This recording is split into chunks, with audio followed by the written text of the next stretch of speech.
right, everybody, welcome to the True Crime News. I'm Morgan Rector. I'm Rachel Telfor. And just a couple of items of note before we go into the stories. So there have been a lot of complaints on the YouTube channel about all the ads. And just want to say, if you want to there's two ways you can avoid the ads. One, you can upgrade on YouTube. That way you won't have to watch my ads or anybody's ads, because there are a lot of videos there with ads on them.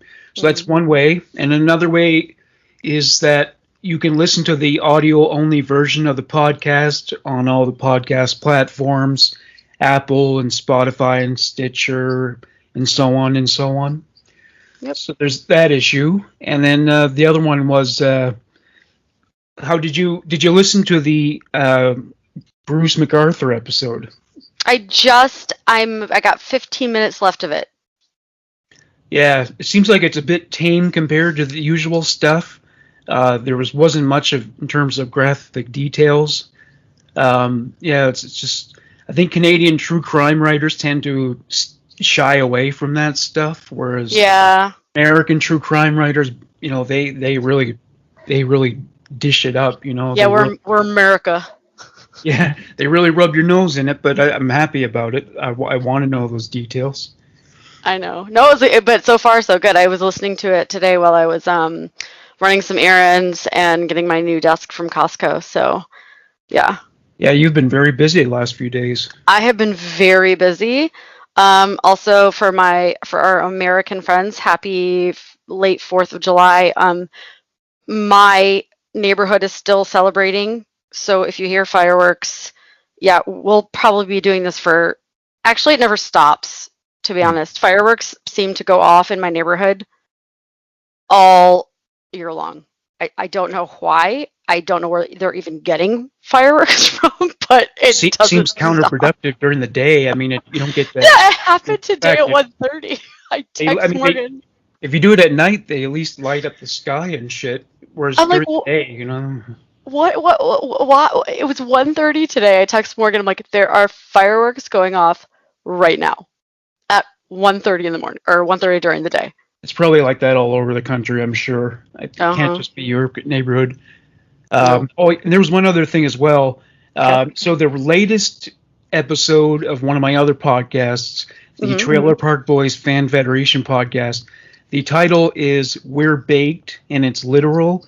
My co-host and I, Raymond Hazen, we got high, literally. Like in the first, I don't even think a minute goes by where we lit up. You see us do it. I got the joint, he's got the bong, and so I did the whole episode high, and you can see me scarf down yogurt because I can't wait to watch this and hear this. Yeah. I haven't listened. I'm pumped. I think we should still do an episode stoned for True Crime News, but But I found that yogurt is the best cure for cotton mouth. I don't know what you turn to. Yogurt worked for me, yeah. And you see me scarf that down, which is embarrassing but funny. And I love it. Yeah. But yeah, it actually went pretty well. I mean, because people tend to be pretty talkative while they're high, right? Yeah, I tend to get into really deep subjects, and my thinking is actually pretty on point, surprisingly. So I find it fun. Yeah, even my memory was good. I was surprised at the things that I remembered, like the fact that I've still got this movement to kind of prod Frito-Lay into creating garlic-flavored Doritos. I finally remembered to mention on that show, and I'm mentioning it on this show. Please go to the garlic-flavored Doritos page on Facebook and like it. If we can get 1 million likes, I'm going to send an email to Frito-Lay and say, hey, this is a big money maker waiting for you. Don't you think everyone would go crazy for that? Doesn't everyone love garlic? I mean, I would totally eat some garlic. I just snorted, by the way. I'm sorry, but I know. Is it my conviction that? Yes. Oh, yeah. Well, I mean, it's not like religious calling, but I just think there's millions of dollars they're not making, and I'm even willing to accept that I wouldn't get any money. They'd probably just send me some free chips. That's fine. Hell yeah! I back you up. I got you. I just think that needs to exist. And one person commented on the video I made, even said, "Why is this not a thing?" You know, should have happened a long time ago. So Yeah, they're busy making Lay's is busy making stupid ass disgusting flavors. Oh god, what did they come out with later? I saw a couple and I'm like, why got oh, we got one the other day. chips It and gravy, was fries and gravy was one of them. yeah, something like that. Oh, what was the one we got? And we got it and I'm like, "Oh, let's try this. It'll be I think I want to say it was taco. It was taco flavored Frito-Lays. It was That would work, absolutely just chips. Yeah. disgusting. That would You, work for Doritos, but not for just potato chips. That wouldn't. no, I don't know. no. It was you could kind of like I the first time you ate it, I got a little bit of the meat flavor, Yeah. and then you get like another lingering flavor. I gave it to my boys, and they're like, "No, mom, no." I ended up having to throw the bag away. We couldn't do it. It was not good. It was bad. But yeah. So Well, if they would just listen to me, because I did send an email once, but I'm just one guy, so that's why they deflected it. But all right, let's do won't this be, for Morgan then. Let's won't be get on deflect. this. If we get a million people, they won't be deflecting anymore. They're like, oh Oh yeah. shit, I was so goddamn stupid. Yes, I'm behind you 100%. I'm behind you. All right, so moving on from these petty matters, I'll go into my first story, and what do you know? This is a Florida story. Bring it on. They just keep growing like mold spores, you know. So the headline is cops mom in boxing glove attacks girl at school. And by girl I mean a minor female. Oh, So this is in Newser. Do you know where that is? never heard of it in my life. Newser, Florida? Okay. I guess, or maybe no. Actually, you know what? I think Newser was the news outlet. Okay, that's my mistake. Okay. A 34-year-old Florida woman is facing child abuse charges after allegedly fighting a 12-year-old girl at her daughter's middle school while wearing a boxing glove. Edith Riddle, who initially told officials she was unable to remove the boxing glove because it was super glued to her left wrist, per First Coast News, had accompanied her daughter to a conference regarding the eighth graders' quote hostile outbursts unquote toward another student, meeting with the vice principal at DuPont Middle School in Jacksonville. So that's where it is. Yeah, Jacksonville.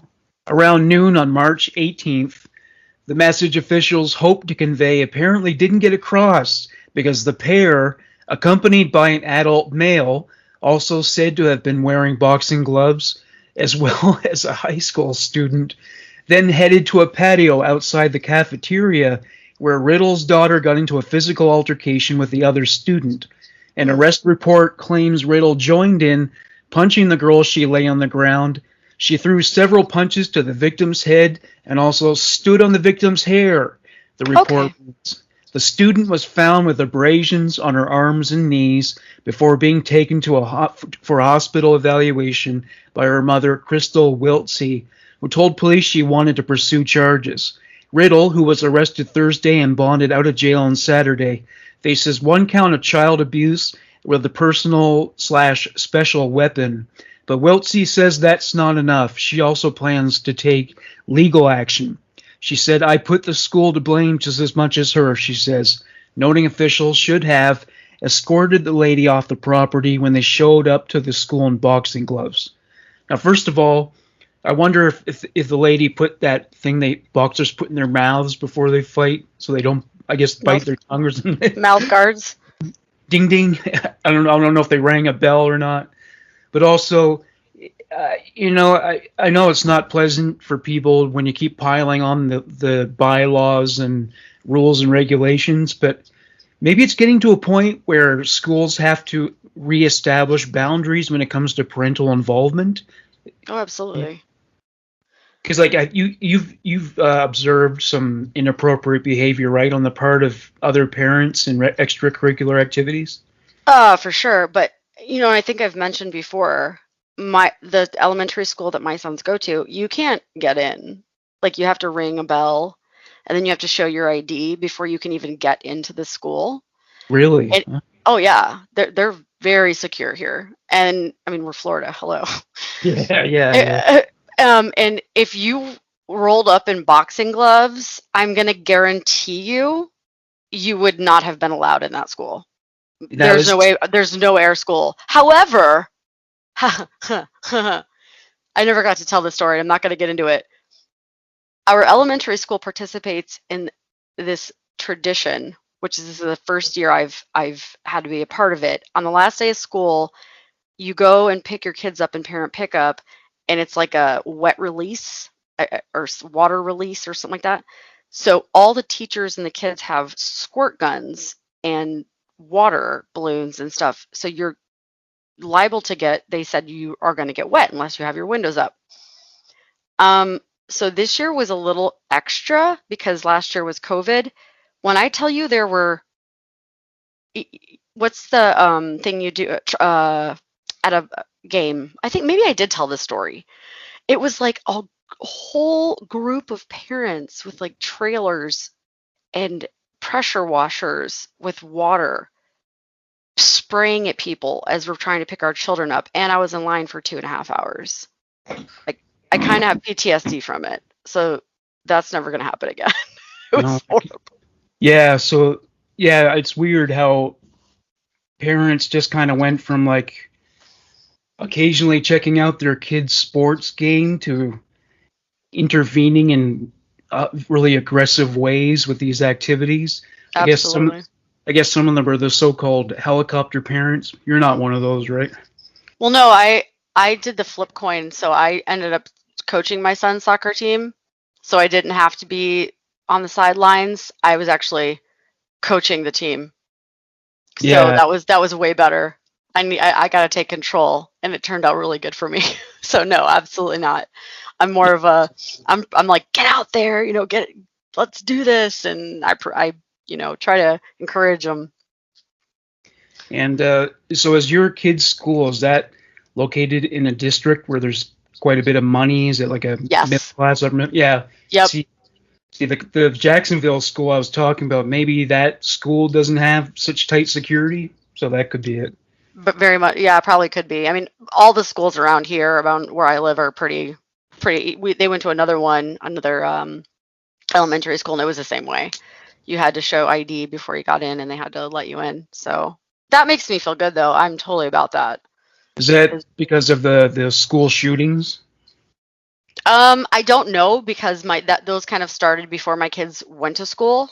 So when I was in school, it wasn't like that. But ever since my children have been in school, yes, it's been that way. Well, Columbine happened in 1999, and Right. that seemed to set off like a chain reaction. So when was your oldest born? He was born in 2011. Yeah, there you go. Yeah, so there's quite a few of them before he was born. So Absolutely. So it's always been security with all the schools I've been to. All right. So what's your first story?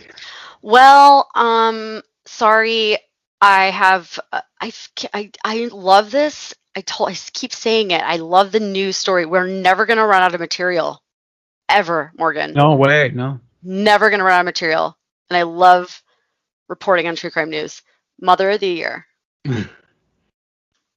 Keep finding these, and it's really sad. It's actually disturbing how many I keep finding, and I'm not purposefully looking for them. They're just there.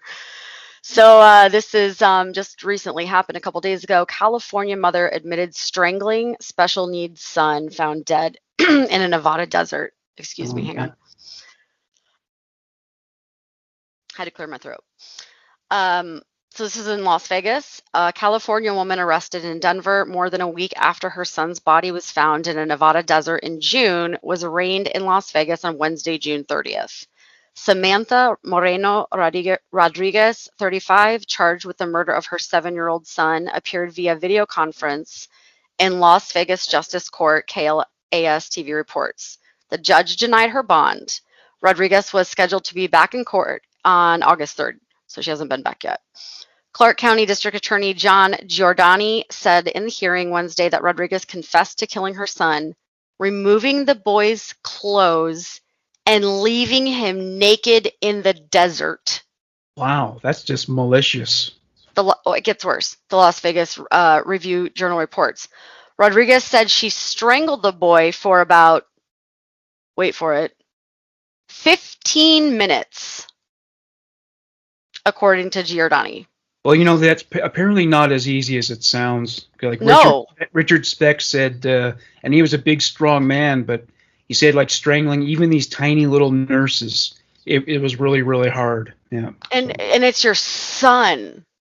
Yeah. I can't even. Okay. Well, she's a sociopath, obviously. So. Oh, she's something. The body of John Little Zion end quote Doe was found on May 28th in Mountain Springs, Nevada, about 30 miles west of the city of Las Vegas, according to the FBI. Authorities sought tips from the public to help identify the boy. A week later, on June 7th, the FBI Las Vegas office announced the boy was identified as 7-year-old Liam Husted from San Jose, California. Authorities identified Samantha Moreno Rodriguez as a suspect in the boy's death right away. Before her arrest, Rodriguez had last been seen in Denver, Colorado, driving an SUV with California license plates, checking into a hotel alone. Rodriguez and Husted left San Jose on May 24th in the vehicle, Las Vegas Metro Police said. They were seen in Laguna Beach and in Victorville in Southern California 2 days later, police said. 2 days after that, a hiker found the boy's remains in a, quote, forest area. The boy's father contacted authorities on June 1st. The father is not considered a suspect in the case. The boy's father told police that he arrived home May 22nd to find his son Rodriguez and their belongings missing. Rodriguez had left Husted a voicemail saying, quote, "I'm sorry I had to do this," end quote, according to the Review Journal. A grandparent said Liam Husted, quote, was a special needs child at a disadvantage and dependent on others' kindness, end quote. The San Jose Mercury, I can't speak today. Yay! Mercury News reports. So, yeah, apparently it didn't say what kind of special needs he was, but I don't give a shit what his special needs were. You don't strangle and leave a child naked in the desert, for crying out loud. There's just no excuse. You are a sociopath. Yeah, or a psychopath, yeah. Psychopath, yeah. Something's wrong with you. That's horrendous. I can't even fathom it. So I'm sorry, what did it state what particular condition the child had? It did not. It just said he was special needs. And he was dependent on others' kindness, is what the news reported. Yeah, and that's why I guess she had called and left a voicemail to the father saying, "I'm sorry I had to do this." So apparently she just couldn't handle it, couldn't hack it, was fed up. I don't know any of her mental illness past, but still not an excuse. Yeah, sadly, there's a very high rate of disabled people being subjected to violence and abuse, and there are even martial arts classes that are taught specifically to them. And I've spent a lot of time with people who have disabilities because I actually studied took a broadcasting course for people with disabilities, and so it goes without saying they're people too, but society, I think, they tend to think reductively of them, They don't, and it's very, very, you have to just be aware of everyone, have the patience to deal with your fellow human no matter what they're going through. Like we've talked about before, the whole mental illness thing, just because you can't see, and you can see some people's physical illness and sometimes you can't, but it's no less reason to be kind and just to be open and not be a dick to people, because you never know what they're going through. You don't know how they're going to react to things. And if you hadn't had enough reasons to think that Morgan Freeman is awesome, listen to this quote. Okay. Attacking people with disabilities is the lowest display of power I can think of. Hell yes. God, I love Morgan Freeman. That's a great quote, Absolutely. All right, my next story is the headline is Missouri teens steal what they think is cocaine, end up snorting their grandfather's ashes. No. Oh yeah. So that's almost a punishment. That's almost. Oh my God, I'm sorry. I'm not wrong. They should have made the punishment maybe make them snort somebody else's ashes or something. But anyway, Here's a fun one. A trio of teenagers rummaged through a Missouri home when they discovered through Facebook postings that its owner, Deborah Matthews, was out of town. They came away with nearly $3,000 in cash and valuables, and they thought a fancy box filled with cocaine. That wasn't quite the case. A trio of teenage burglars thought they got away with a stash of cocaine they found in a wooden box, Idiot. only to later discover that the powder was actually the cremated remains of the homeowner's father, according to the police report. How did 17-year-old Devin Gessell and his two underage accomplices come to realize the, quote, cocaine, unquote, was actually a dead man's ashes? Trial and very unfortunate error, apparently. She says the three thought the ashes stored in the container was cocaine, but after they tasted it, they realized what they had really stolen. However, instead of bringing it back, they scattered the ashes all over the highway as they fled. So they Douche. snorted a dead man's ashes What a douche move. before unceremoniously dumping them in the road. Then it gets worse. Oh, She God. also says she believes the minors are two of their father's grandchildren. I'm very upset because of the minors. I mean, they were his grandsons. They did that to their grandfather. They didn't even realize it was their grandfather's ashes. Go ahead and throw a hefty punishment at these kids. They deserve it. But nothing the law can do to a minor will ever make them feel worse than the knowledge that they snorted their own grandfather's ashes. So they definitely deserve to be punished for break and enter. But if I was the judge, I'd probably say, you know what, your own that's one of your punishments right there. You punished yourself, your own stupidity. Yeah. I don't know if you can get brain damage from snorting cremated ashes up your nose. Probably not. Yeah, I suppose. Well, I mean, if you can snort cocaine for years, I guess your brain can Probably not. take ashes. I've never done coke. I never will. But I guess if it can handle cocaine, it can handle ashes. This is why I am so thankful that I was born in 1980 and I'm not a teenager nowadays, because I'm so sorry. I know we have young listeners, and I'm not typecasting all of you, because I have met some really intelligent young people that are epic, and I have a lot of them in my life. But some of them are just fucking morons. You can tell they didn't have to, they didn't have to live what we lived through. And if they've ever done cocaine a day in their life, not saying that I have, but I know what it looks like. I know of it. I do live in Florida. You would be able to tell the difference between cocaine and ash. Like, especially if you lived in Miami at the time you were born. Yeah. Yeah. And if you don't, then you probably shouldn't be doing it in the first place. Yeah, you were born when Tony Montana moved to America. For Christ on a bike. And then you're going to be so disrespectful little shits that you're going to toss the ashes on the roadside. You know what? Yeah, live with the fact that you snorted your grandfather's ashes, you little shits. Absolutely not.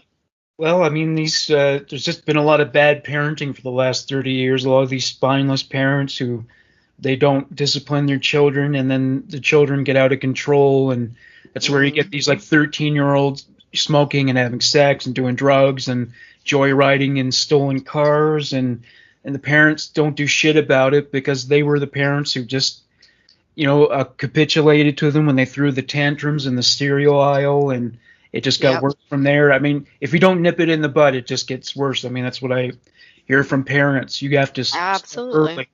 I mean, I don't know. Did your children try the temper tantrums in the cereal aisle? I'm not joking. I'm not saying this just for the show. Legitimately, my oldest son was 3 to 4. We had him in a preschool at the time that was I've talked about that preschool before. It was a really great preschool, and the director had been doing this for 20 years. She also taught some parenting classes. So me and the father of my child had gone to a couple of them, and she had said, listen, they're going to do this temper tantrum. It's going to start around 2 or 3. And he did. And he started doing it in school. He would just throw himself down on the ground and he would start screaming, and your initial reaction is to try to keep him up and get him quiet. And she's like, nope. ignore it.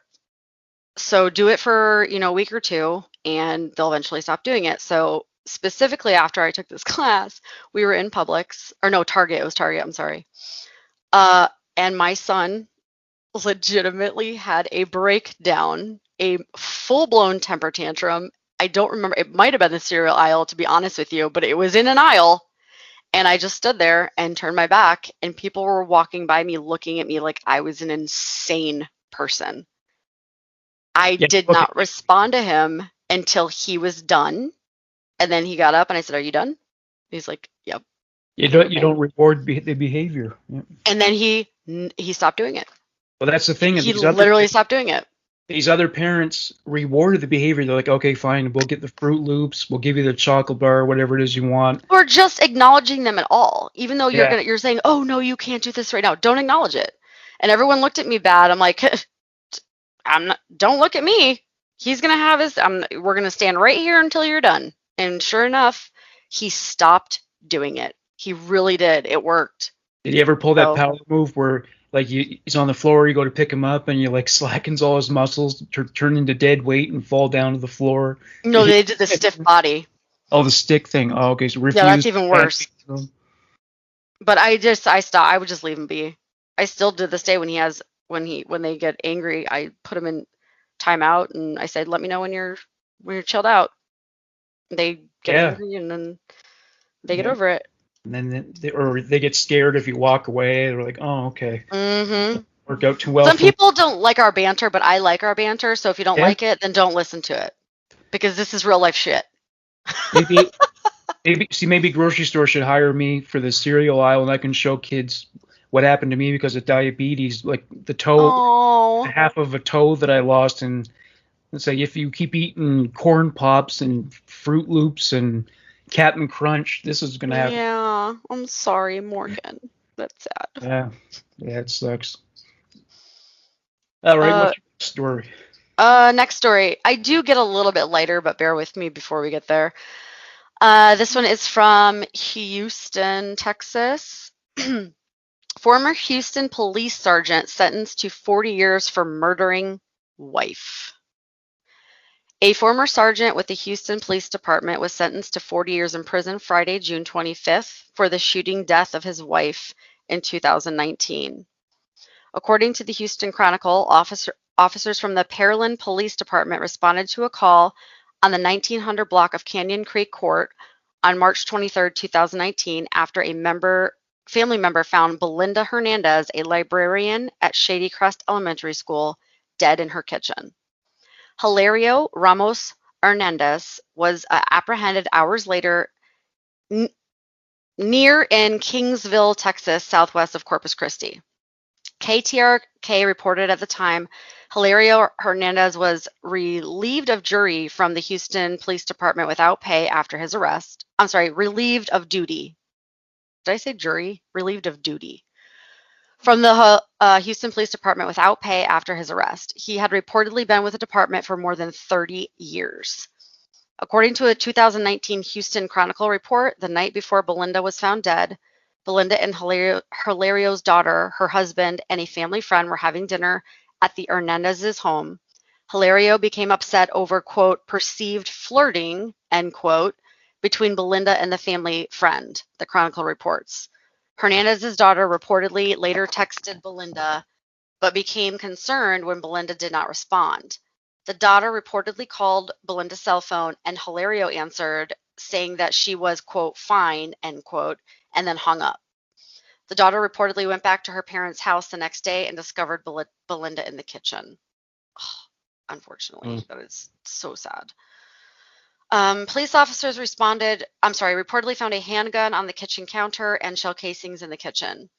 Christina Foose is their daughter. On Friday, she faced her father, who she now calls Larry, in court.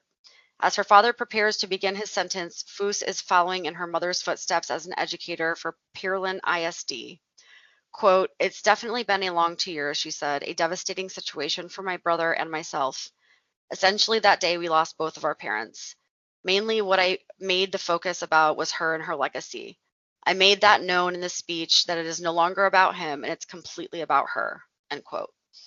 Belinda Hernandez was a school librarian, an educator, and a lifelong learner. Belinda's legacy lives on at 2 Pearland ISD campuses, one at which she was a librarian and another at which she taught reading. There are free libraries filled with donated books, all dedicated in her memory.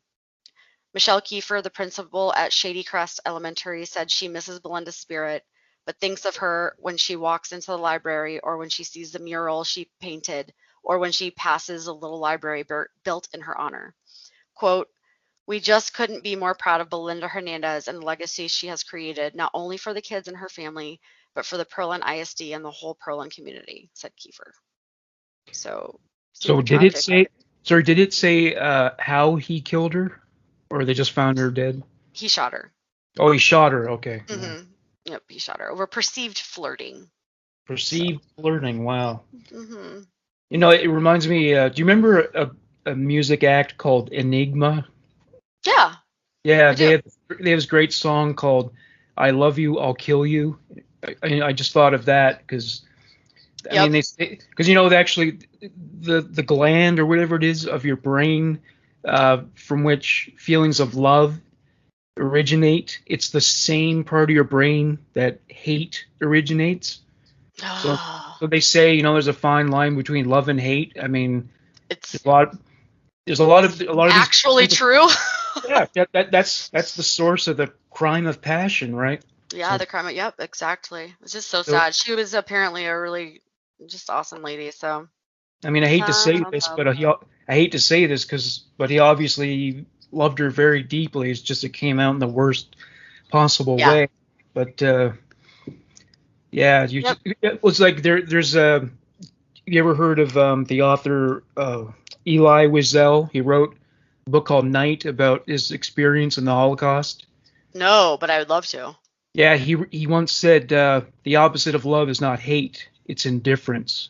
Yeah, so I like that quote.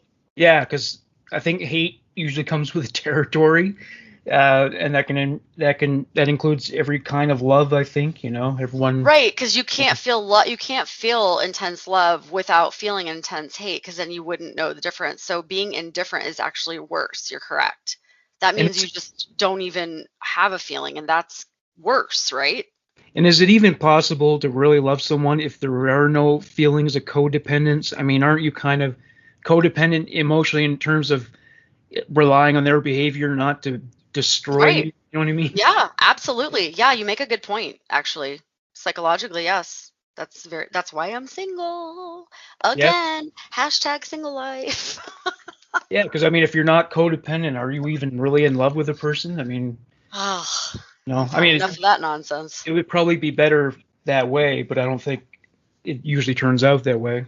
Hey, listen, speaking of being non-codependent, I have built two things over the past week by myself.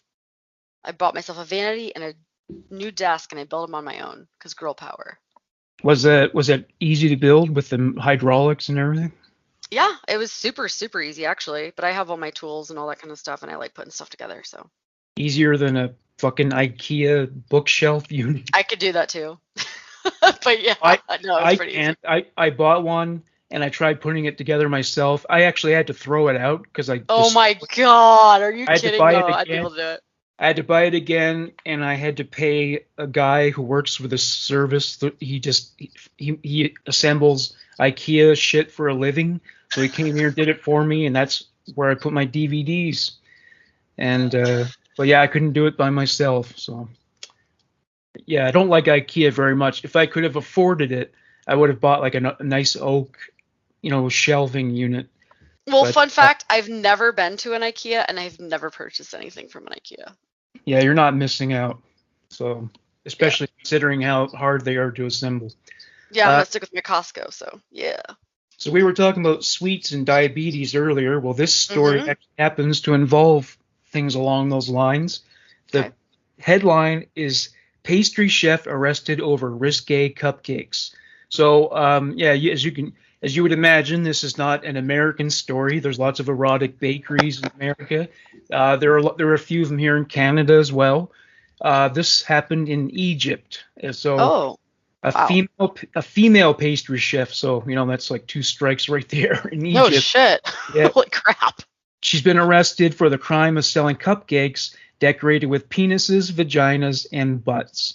The Ministry of Youth and Sports launched an investigation after photos of women eating the cupcakes at a birthday party at a Cairo sports club went viral. The chef, who's since posted bail of $318, was detained at her Cairo home, which she used to manufacture the sweets. The government's Islamic legal institution says the cupcakes are a, quote, blatant abuse to societal values, end quote, and forbidden by Islam. We will not be lenient, that's what they said, but the chef claims she only fulfilled an order. Club members, quote, came to my shop and handed me pictures of genitals and asked me for cakes in these forms. She reportedly told investigators, per The Guardian. Human rights lawyer Nagad El Borai says the incident confirms, quote, there is a segment of society with support of the state that wants to eliminate any space for personal freedom in Egypt under the pretext of safeguarding Egyptian family values. He references two women charged with, quote, violating family values and principles, end quote, over TikTok videos showing them singing and dancing. Note, not provocatively, just singing and dancing. Mm-hmm. Haneen Hossam, 20, and Mawada El Adam, 22, were each sentenced to 2 years in prison for that. Those sentences were overturned last week, but the women remain jailed amid a human trafficking investigation. The public prosecutor claims the girls were exploited by people who urged them to post on TikTok.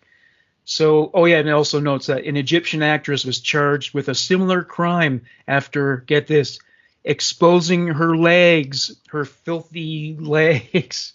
So bullshit. They were not. First of all, they were not part of any. These women are trying to break out of the Islamic reign that they are under. Yeah. And hang on a second. Ready? That's applause right there. Yeah. Good for you. Good for them. It sucks that they have to be going through this and being detained, but they're standing up for themselves. And the more women that do that, it's going to take a hell of a long time, especially over there. But yes, girl. Well, when the Arab Spring happened, I think it was in 2011. I remember feeling really happy for the Egyptian people. I thought, thank God these kinds of restrictions will disappear and they'll be more democratic, like the United States or Canada. But then the Muslim Brotherhood took over the government. So I guess now they just went back to the way things were before the revolution. So I guess there was no point in any of that happening. They got rid of a dictator, but that was it. I guess nothing much has changed. It's very sad. And how do you get away from it? You can't. You need money and stuff to get away and leave. You can't just leave. But they're also they want to be strong, independent women. I'm sure they have access to the internet. They see everything that's going on, the women's empowerment and people's empowerment in general.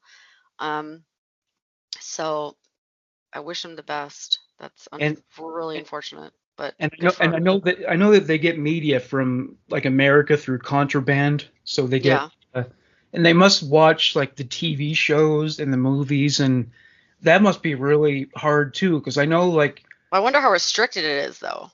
Well, I mean, there probably are feminists there. They're just underground. They can't be open about it. But that must be really vexing, knowing that to think of the kind of freedoms that you enjoy where you live, and that they could be enjoying them, but if not for this ridiculous ancient belief system. That's very sad. Yeah. I wish we could all just smoke a bowl and chill the fuck out, but hey, that's just me. They got to be more like Rachel. Rachel Pelfer. No, don't be more like me. Seriously, don't do that. Well, sometimes. Holding up signs with your face on it and pushing them up and down. Rachel. just everyone chill, man. It's not that serious. Everyone just chill the fuck out. Oh God. Okay, so let's see. I have 2 more bad ones, and I think I have. Well, not bad, but hey, it's true crime. So my next one is Georgia. I don't have any Florida stories again today because you know what? This week I loved Florida. I had a beautiful weekend outdoors and it was super awesome. So I'm not gonna She diss did. my state. I did. I got burnt like a newbie because apparently I'm an idiot and didn't put sunscreen on properly, so my back is the color of a Maine lobster. But my children were completely white. So that's mom and me. Okay, they're fine. We were out on a boat all day long, 17 miles offshore. Those children, not one single burn on them. I'm burnt. I'm burnt. Oh, so they didn't inherit that from you, huh? Oh No. no, I just made sure Yep. they had hats on. They had fishing long sleeve shirts on. I sunscreen them every hour on the hour, and I did sunscreen myself too. I don't know what happened. I was more concerned with the kids, but Oh, yeah, whatever. of course. Yeah. So anyway, golf. Okay, so we're in Georgia. Golf pro Gene Siller. I'm not into golf, so I don't know who this is. Golf pro Gene Siller killed and two others found dead at Georgia golf course. Police are looking for the person who shot and killed golf professional Gene Siller at a country club north of Atlanta on Saturday. Cobb County Police responded to a report of a person shot around 2:20 p.m. and found Siller on the green of the 10th hole of the Pine Tree Country Club in Kennesaw, according to a news release from the police department. Siller was Siller, who was a club employee, was found unresponsive with an apparent gunshot wound to the head and was pronounced dead at the scene, police said. The suspect was driven to the green in a white Ram 3500 pickup truck and shot 41-year-old Siller when he went to see what was going on.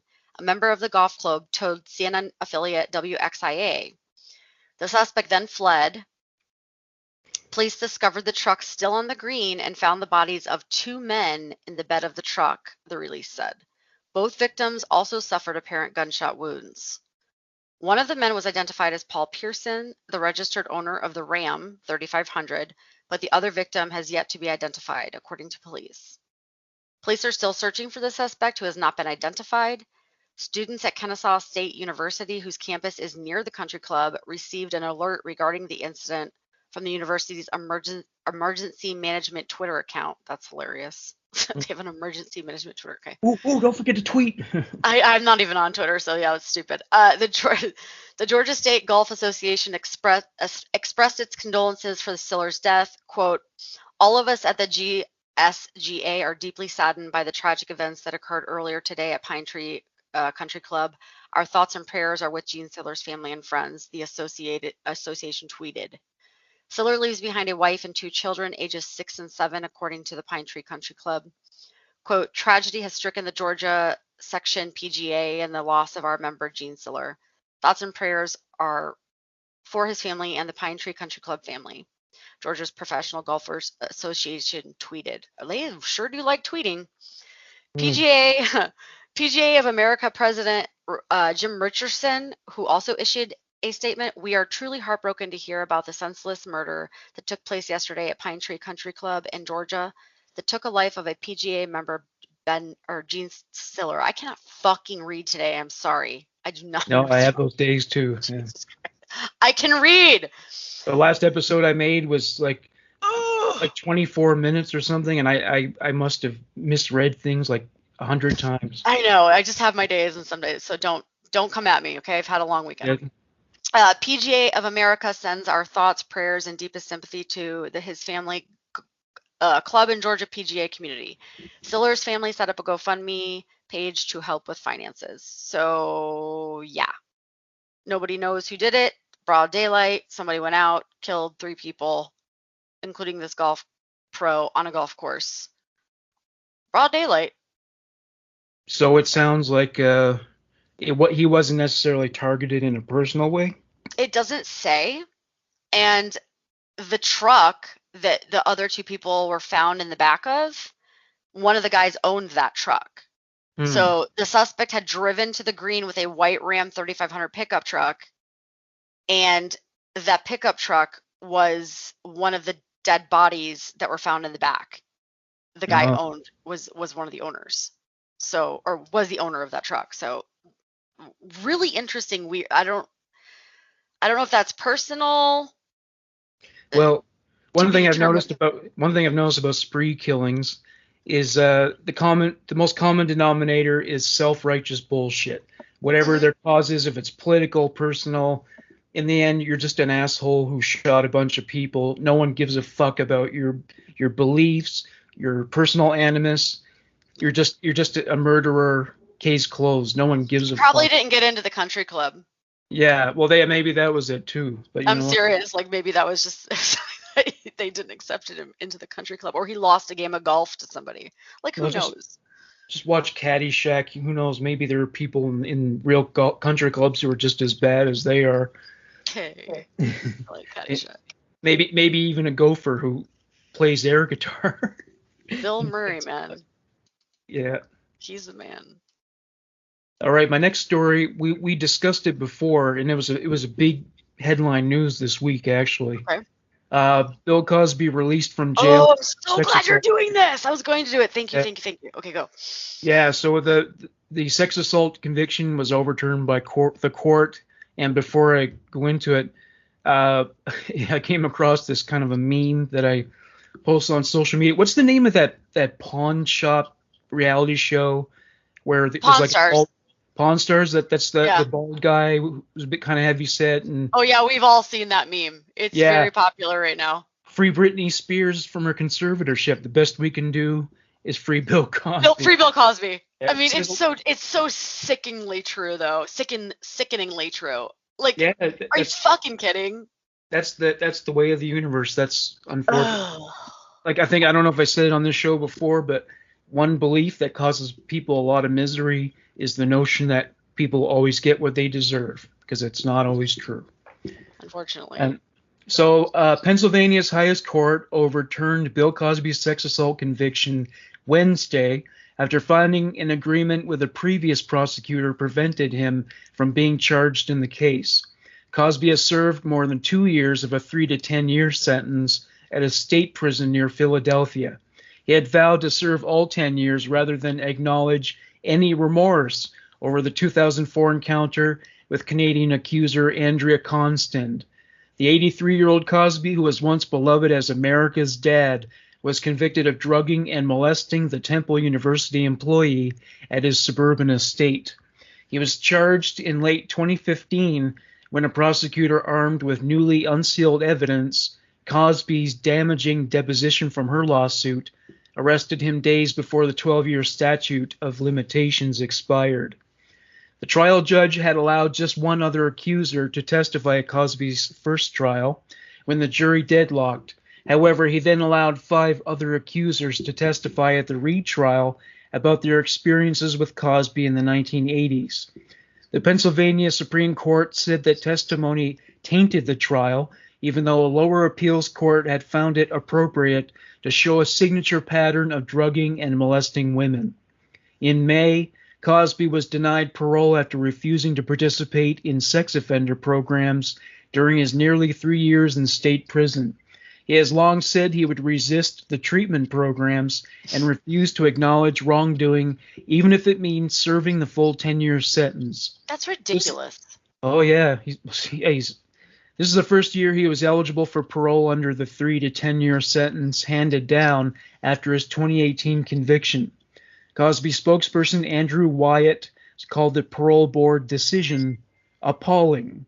Mm-hmm. Prosecutors said Cosby repeatedly used his fame and family man persona to manipulate young women, holding himself out as a mentor before betraying them. Cosby, a groundbreaking black actor who grew up in public housing in Philadelphia, made a fortune estimated at $400 million during his 50 years in the entertainment industry, which is over now. His trademark clean comedy and homespun wisdom fueled popular TV shows, books, and stand-up acts.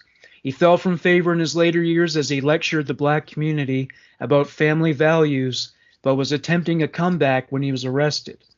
There was a built-in level of trust because of his status in the entertainment industry and because he held himself out as a public moralist, said an assistant district attorney. Adrienne Japp of suburban Montgomery County argued to the justices. Cosby had invited Constand to an estate he owns in Pennsylvania the night she said he drugged and sexually assaulted her. Constand, a former professional basketball player who worked at his alma mater, went to police a year later. The other accusers knew Cosby through the entertainment industry and did not go to police. Yeah, so I mean, this brings to mind, I may have mentioned it before, but Jennifer Lee Pryor, widow of Richard Pryor, said, you know, there are a lot of open secrets in the entertainment industry, and everyone knew he was trying to fuck every woman. He was married, but he was trying to fuck every other woman, and he criticized Richard Pryor for using profanity on stage. Absolutely. But Richard Pryor never, knocked anybody out with drugs and raped them while they were unconscious. Though he did hold a gun to a woman's head when she refused to give him a blowjob. But that's not okay. But that's a whole other ball of wax. She managed to escape, so she had room to escape. And I mentioned my friend who was married to a former NFL football player. Cosby was going to hire him to coach his son Ennis, who had ambitions to be a football player. And when she met Cosby in New York, this was when the sitcom was still under production, he said to her, "So you come to meet the king." So, oh, Jesus Christ. So yeah, he had that, gangster rapper attitude, the pimp attitude. I mean, with guys like Snoop Dogg, it's. Wait a second. Listen here, sir. No. I was about to say. Don't be comparing Bill Cosby to my gangster rappers, okay? No. I'm not comparing. I'm saying with him, it's a persona. He's a family man. Snoop has a wife and kids. Ice Cube as well. Grandkids. A lot of these rappers are actually, stay at their dads, their family men. Absolutely. And they never did that shit. But Cosby. Hey, listen, I just got a lyric from Tupac tattooed on my body last week. So. What was that again? It was a lyric. Well, it's a lyric from me and my best friend. We've been best friends for 32 years. From Life Goes On. It's me and you, no truer two. So it's one of our favorite songs, and not that you have to be. Tupac obviously wasn't the pillar of the community, but he was a great lyricist. He was a great rapper. I love Tupac. I'm Team West Side. Well, he was an interesting guy. Very young. He took dance classes. He even took ballet, and he's written poetry. Like, there's more to him than the hip hop persona. So he had a lot of different pots on the stove. He dated Madonna. That was an interesting factoid too. And I think that was before he really became a star too. Yeah, he was just so young. But yeah, Bill Cosby is a douche canoe. Well, I mean, he used that wholesome persona the same way Jimmy Savile used his comparable status in Britain to sexually assault children and teenagers. He raised all this money for charity, and everyone thought he was this wonderful guy, but he was actually a fucking psychopath, and it was all a ruse. He didn't give a shit about those people, but he knew how to play these people because the government made cuts to these hospitals, and they needed the money desperately, and sadly and they knew he was doing it, which is even worse. I mean, that's what politics is. That's why it's so infuriating. Scratch my back. No, we need the money. We need the money. It's like, dude, I'd rather. It's funny. I have a would you rather that kind of dribbles along these lines. So we'll discuss when we have that question. But yeah, is money that important? It depends on who you are. Well, I mean, when you consider how much money it costs to run in an election, in Canada, you actually get some taxpayer dollars to do it, but you still have to raise a lot more. But of course, I think in America, it has to be all private donations. And the thing is, so say someone gives you $10 million, well, are they giving it to you for nothing, or aren't they going to want you to kind of scratch their back too? You know what I'm saying? No one's giving you $10 million for nothing. Well, no, I'm not going to say no one. There probably maybe some people, but not many. And not anybody, especially in politics, they're going to want something for it. Yeah, if anybody wonders, why is it, we're still relying on oil and natural gas when there are alternative fuel sources that are cheaper and easier to use and not impactful to the environment? Well, it's because these oil companies have made donations to the Republicans, but I would imagine to Democrats as well, because you want to cover both bases since neither one of them can come at you, right? That's the way Hey, must be the money. it's the money. That's what it's all about. Money is that's that's The the only root of form of all access. evil. It's the root of all evil, my friends. It's like the material equivalent of the Jedi mind trick, basically. Yeah.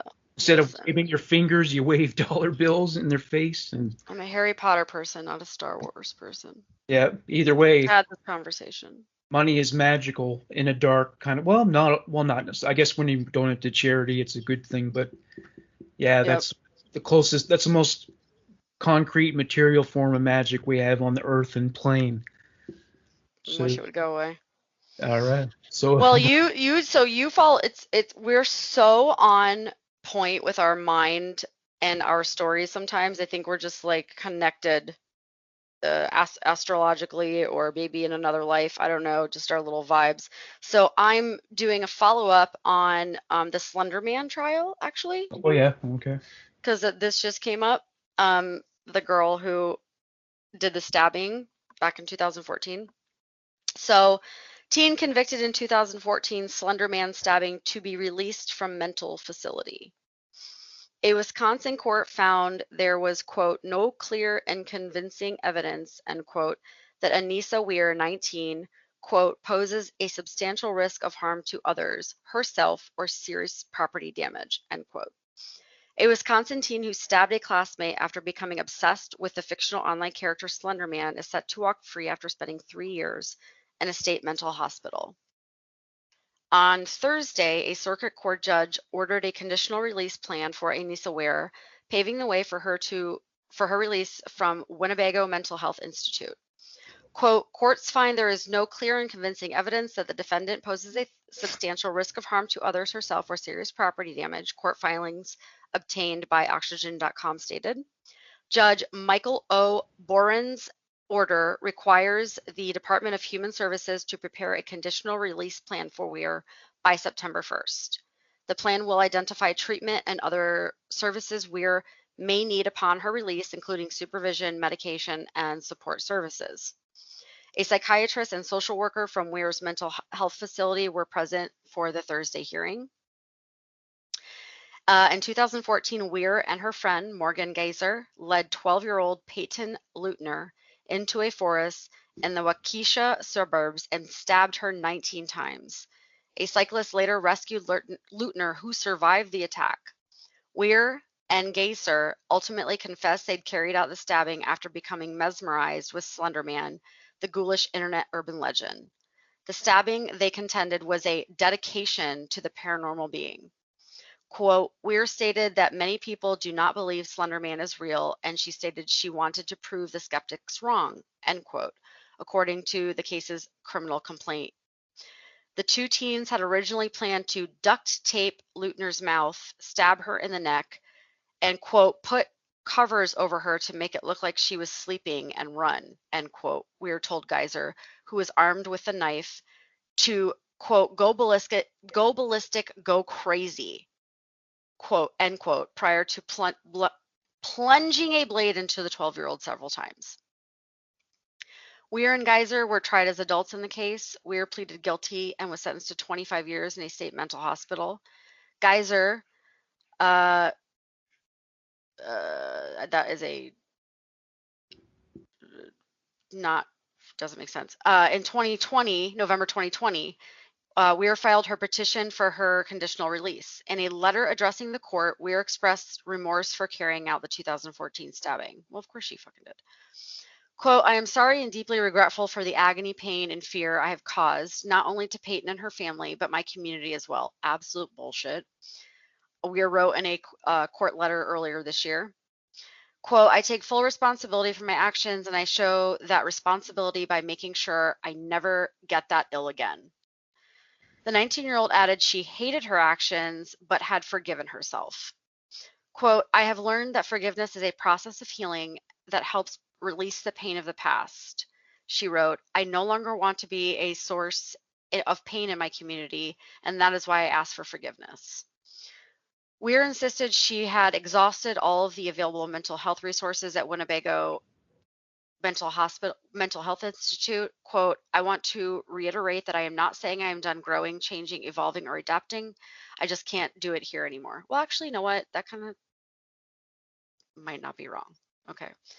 She also promised to be a, quote, productive member of society if released, indicating she desired to pursue higher education. Weir was remanded into the custody of a mental health facility until her next court date. A review hearing is scheduled for September 10th, according to court filings. At the hearing, the judge is expected to either approve Weir's condition release plan or request its revision. Weir public defenders Joseph Smith Jr. and Maura McCann were not immediately available for comment on Friday. So, did you ever see Slender Man? Because I've never seen it.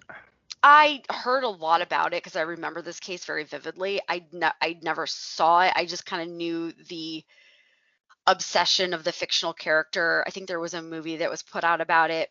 I mean, she was very young, and I guess, I mean, according to these quotes, maybe she is really trying. Yeah. Maybe she just was, let me not be a dick, and maybe she can try and be a better person. But yeah, it's a funny thing you about stabbed somebody 17 times also. Yeah, so like I can't get past that you did that, because even if I'm obsessed with true crime, and I watched a million horror films, but I've never had the urge to go stab a human being 17 fucking times. Well, there's determination behind that. If you're going to stab them that many times, I'm sorry, 19 times. 19 yeah. times. Well, I mean, it's a funny thing about these apologies, because it's like if someone murdered someone that was close to you, you would want them to acknowledge that what they did was bad. You would want an apology, but at the same time, you're going to be skeptical about it too. And I wouldn't want her to be out. If that were my son and you stabbed my son, well, she lived, thank God. Maybe that's the reason why. Had she died, would they be letting her out? Probably not. Yeah, I suppose so. Think about that. Well, Slender Man based on an urban legend. I think I heard something like that. Yeah. Mm-hmm. Yes, it was not real.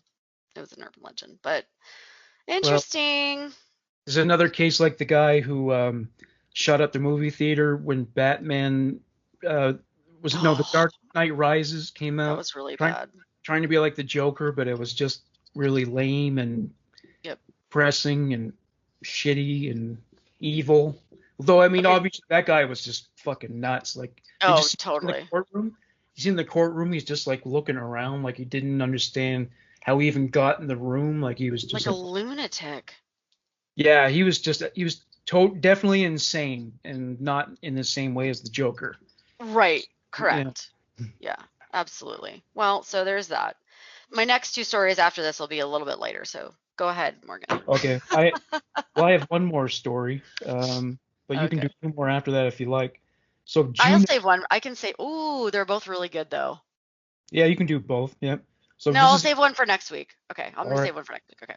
So this is happened in Juneau, Alaska. This is from the FBI's press release page, which is a good source of true crime news. If any of you want to just go and see what's happening in the world of true crime, you'll find like current stories on the FBI's press release page. They're always don't give away our sources. Yeah, they're fairly up to the minute. They're usually recent. Okay, so Juneau man sentenced to 15 years in prison for sexually exploiting children. A Juneau man was sentenced to 15 years in federal prison, followed by 35 years of supervised release for the sexual exploitation, receipt of child pornography. Also, he must pay $9,000 to the known victims. According to information presented in court, Arthur Mo Martin, 51, became the subject of an investigation in December 2017 when the Anchorage Cyber Crimes Unit received a cyber tip from the National Center for Missing and Exploited Children. An online internet email provider contacted NCMEC with a tip regarding the download of an image involving a prepubescent female engaged in sexual conduct with an adult male. The email account was located in Juneau. The Federal Bureau of Investigation and Juneau Police Department identified and contacted Martin as the owner of the email account. Martin admitted that he possessed electronic images of sexually exploited children and turned over his cell phones and computer to law enforcement, where they found more than 200 images of very young children being sexually exploited. In 1995, Martin was convicted in Alaska state court for sexually abusing a minor. Said acting U.S. Attorney Brian Wilson, sexual exploitation of children is especially abhorrent, and the harm caused to the child victims lasts for the rest of their lives. There is no place in society for these acts on children, and our office will vigorously pursue all of those who perpetuate these crimes. Now more than ever, our children need to be protected from online predators seeking to exploit their innocence. It's a top priority of ours at the FBI, and thanks to this dedicated investigation and prosecution team, there is now one less predator roaming our streets. So it's fun, it's a funny thing how certain locations suddenly become rife with crime. Like Israel Keys murdered that girl there. He went on his killing spree, and now this. So it's like Alaska had their rash of horrific crimes. California in the 70s and 80s was like serial killer capital of the United States. Mm-hmm. So many of the famous serial killers did their dirty deeds there. Florida seems to be the capital these days, but it's just funny how certain areas really end up.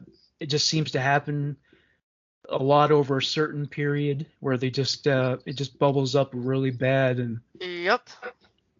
so now it's Florida. I don't know what would be the next state. Who knows? Because you can't really predict those things. Texas. Yeah, maybe. Well, I mean, that's a gun violence state. Dude. So, and it's been that way forever, right? Yeah. I mean, Texas is Texas. They're kind of known for that. So. Yeah. Well, then again, maybe the reason why so many people are there are polite is because they know about the guns. There you go. Because you know not to mess with Texas. Yeah, like maybe the men will tip their hats to you because they're afraid you'll have a gun in your purse. I mean, that's it. If you didn't, exactly. Yeah, it was like because I once had a job where I was like cold calling people to do market research surveys, and the people in the South were really nice. Like even when they refused, they're like, "I can't do that, but you have yourself a good day now." I was like, "Wow, that's really polite." Yeah. Even Yep. Canadians were polite. Yeah, like the Southern hospitality thing, It's, exactly. I've seen it. So, all right. So what's your? We're next... all about Southern hospitality, but this right here, it is not Southern hospitality. Well, I mean, if you're gonna break into somebody's house in Baton Rouge, Louisiana, this might be where you get in trouble. You guys are gonna like this.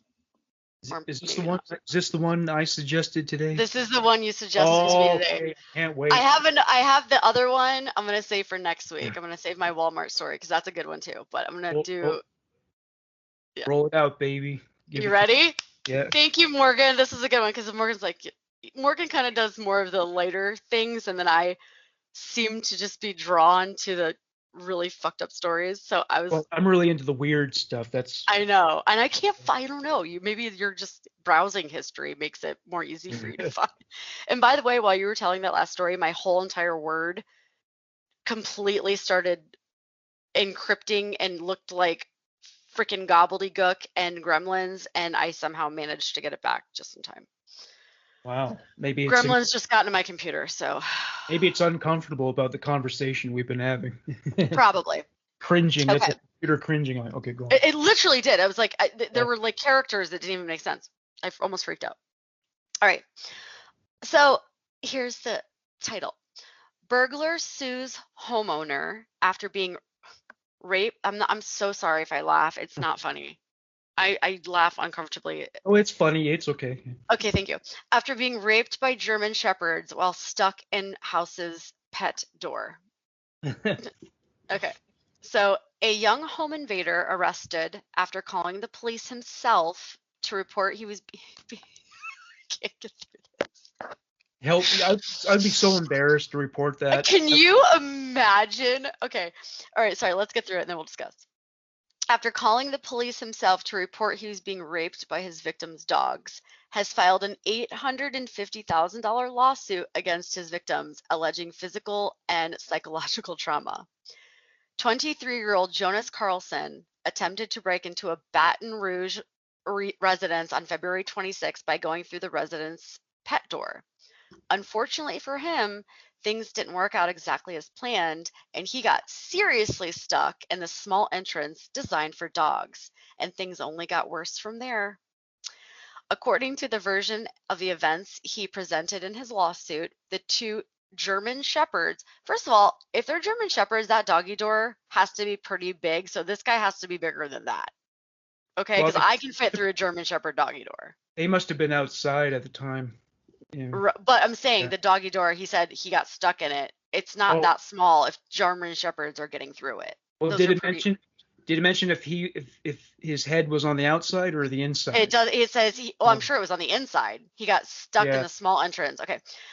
According to the version of the events he presented in his lawsuit, the two German Shepherds in the yard, so they were outside, took Yeah. advantage of his vulnerable position to tear his pants apart with their teeth and take turns raping him repeatedly. Wow. Mr. Carlson claims the savage assault lasted more than an hour and a half nonstop before he called the police to turn himself in, and 45 more minutes before the police arrived. Okay. Do you think they specifically took that long to? Well, you never know. I mean, obviously they were pretty fired up. So Okay. That must have been young German Shepherds. No, I'm saying the police. They took them 45 minutes to arrive after he called. Very seriously. They probably didn't believe it. Yeah. Right.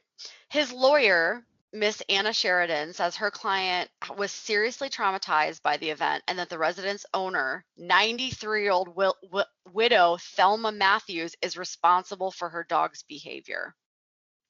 Quote, the law is clear that guard dogs are permitted to use reasonable force to neutralize an intruder. Raping an unarmed young man for hours isn't reasonable force, end quote. First of all, you cannot tell a flipping dog what is reasonable force when somebody's breaking into their house, you fucking idiot. So don't even go there. Okay, you didn't. I'm sorry, Bowser and Wowzer. You used unreasonable force when breaking into this, when violating this man. Go shut the hell up. The thing about German Shepherds is that even if they're not trained to be security dogs, they're naturally protective. So even if you broke into the house of where a German Shepherd lived, it's still, and if it could get at you, it's gonna. Okay, so I'm gonna be honest with you. He's lucky all he was raped, because I had a Doberman. My Doberman would have killed you. You would have been dead. Yeah. Half of you would have been eaten. So you're actually should be thankful that's all that happened to you. Did you have to go through the routine whenever he met someone new where you had to like hold him back and let him sniff their hand and all that shit?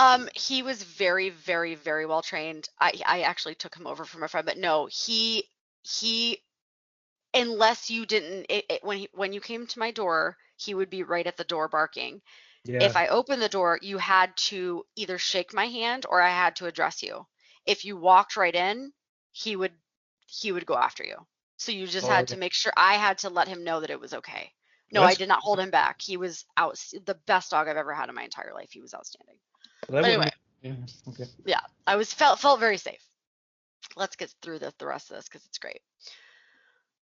So Miss Matthews, this 93-year-old widow, on the other hand, she was 93. The owner was 93. Yeah. Jesus. I know, it's amazing. Okay, ready?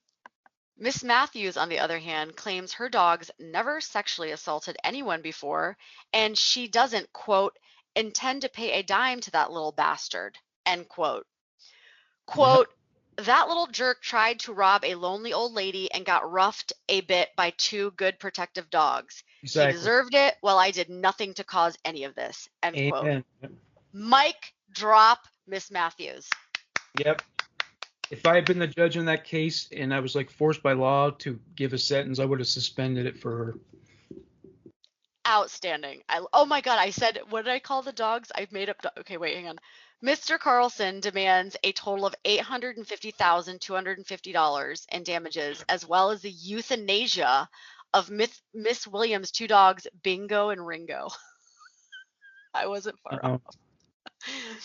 I said Bowser and Wowzer. They're there should Bingo be a and Ringo. stupidity tax on top of his other charges. The elderly woman insists that no matter what the court decision is, she will refuse to pay Mr. Carlson. She'll die before then, even threatening to, quote, give every penny to charity and die ruined to make sure he gets nothing, end quote. Of course. She said. Oh, I love this woman. She's my hero. Mr. Carlson is presently detained while waiting for his trial for burglary, so the court has suspended the beginning of the procedures for the civil lawsuit until May. Experts disagree concerning the eventual outcome in this case, which is expected to draw a lot of media attention. While most agree that demands are probably excessive, the opinions vary concerning Miss Matthews' legal responsibility and the young man's psychological trauma. The majority of experts believe the court will judge for financial settlement estimate around $100,000 to $350,000. Good luck getting that, because she's not going to fucking pay you. She will die before she pays him a dime. If I were a lawyer, I would not represent that guy. I think it would fucking ruin me, make me look like a fucking clown. Dude, the lawyer said the law is clear that guard dogs are permitted to use reasonable force to Yeah. Ma'am, turn in your law license right now. Well, I mean, You should be embarrassed for even taking this case. Seriously. Well, that's the thing. Like, if you take the case, you have to defend the guy, but that's why I wouldn't take it. I wouldn't take the case. I'd be like, yo, bro. Yeah, bro. Maybe don't try to steal from 93-year-old women. I don't know. Embarrass the C student, recent graduate from law school, the public defender who has no choice but to represent you. Stay away from me. You know what I mean? Yeah, I don't feel bad. I'm sorry. I don't feel bad for this guy. I really don't. I really don't. And you can hate me for saying that, but I'm just being honest. I don't. No, because again, he's lucky that's all that happened to him. Because if it were my dog, he would have been dead. Well, I mean, if it were me, he would have been dead. Well, what other options does a 93-year-old woman have for safety? Right? There's no husband around, nobody else to protect her. Good point. She can't wield a gun. She's 93. She's widowed. She's got these two dogs that love her. You know, good for her. For her. Just leave her alone. I mean, the lady paid her taxes all those years and shit. Just trying to live. Yeah. I love it. That's great. Thank you for that. That actually was a great ending. Do not reward that guy for his stupidity. So. Absolutely not. Don't worry, she won't. Homegirl ain't giving nothing up. No. Well, I mean, and also, see, I have these complicated feelings about bestiality. It's not something I would ever engage in. Of course. But sometimes animals don't seem to think it's such a bad idea. So, like, I've seen like videos of like people getting mounted by their dogs, and but they were fully dressed. They weren't trying to do anything to the dog. And I had a friend who his dog did it to him. There's the humping of the legs and shit. Yeah, it's happened to me a time or two in my life. So. Yeah, I mean, animals just don't have the same sexual taboos that we have. So I'm gonna dedicate. I think I'm gonna dedicate this episode to Miss Matthews because. Yeah. That 93-year-old widow is a badass. She's awesome. Oh yeah, out of all the funny animal pictures I've seen on the internet, this is an aside, but there's a wedding photo and the wedding was outdoors, and so they're taking a picture of the bride and groom. They're posing for the pictures, and off to the side, these two dogs are having sex. It was hilarious. Oh, Jesus. Those animals don't give a shit, man. They don't know any better. They're living their best life. They'll do it. Right in the middle of the children's birthday party, they don't care. Yeah, kids are like, what's that? Oh, they're just wrestling. It's fine. They're playing hopscotch. Hopscotch. Or leapfrog, I guess that'd be a better. Meanwhile, our kids would be like, what the hell is leapfrog? Yeah, right. Yeah. Oh, yeah. Yeah. Do children even do things like that anymore? Leapfrog, hopscotch. Hey, my kids are outdoors kids. We just spent all weekend outdoors. But hey, they caught dinner for me yesterday. We caught enough fish to have dinner. What kind of fish was that? So the guys we were with called them grunts, but I don't think that's the actual word for them. I think there's another word. I'm not sure. We caught a a red grouper that wasn't big enough to keep, although that we later found out it was a snowy grouper, so we could have kept it, and it was really large, and I was really pissed off about it. We caught a couple of yellowfish that were too small to keep. But yeah, we had a great time. It was super fun. Oh, how But did you prepare the fish? I lots of butter and my special Florida seasonings that I have. Yeah, I I use a technique I learned from my own culture, which is you like whisk some eggs in a bowl, and then you roll the piece of fish in flour, and then you roll the fish into the egg, and then in the and the flour, and then flour, yeah. These were uh, just I wanted these the boys like just a nice a nice pan sear, lots of butter. I basted them in butter, lemon. I did a little tahine, which is it's a Hispanic flavoring. People know it. And then a little couple of my other secret seasonings, but the boys loved it. It was delicious, and they caught it themselves, so that's super cool. They yeah, provided. they're hunter They're, gatherers already. they Yeah, provided. I was so proud. yeah, they didn't have to club anything over the head or anything. Exactly. That was All cool. right. So on that note, we'll end this episode of True Crime News. Thank you to everybody for listening. Thank you. Morgan Oh, Rick- and also happy 10th episode. yes, that's right. Number Our 10th 10. Big number episode. 10. Thank you all for staying with me and bearing with me, and I appreciate the positive remarks. Morgan has sent me some of them, and on Facebook, you guys are awesome. Love you. Yes, you now know how awesome Rachel is. Change is good. Variety is the spice of life. Amen. And I still do the regular documentary style episodes. So those, Otherwise, I would die without them. yeah, as many apparently would do as well. Exactly. All All right, right. so that's all for now. So this is Morgan Rector. And Rachel Telfor. Have yourself a great day. Thank you guys. Bye.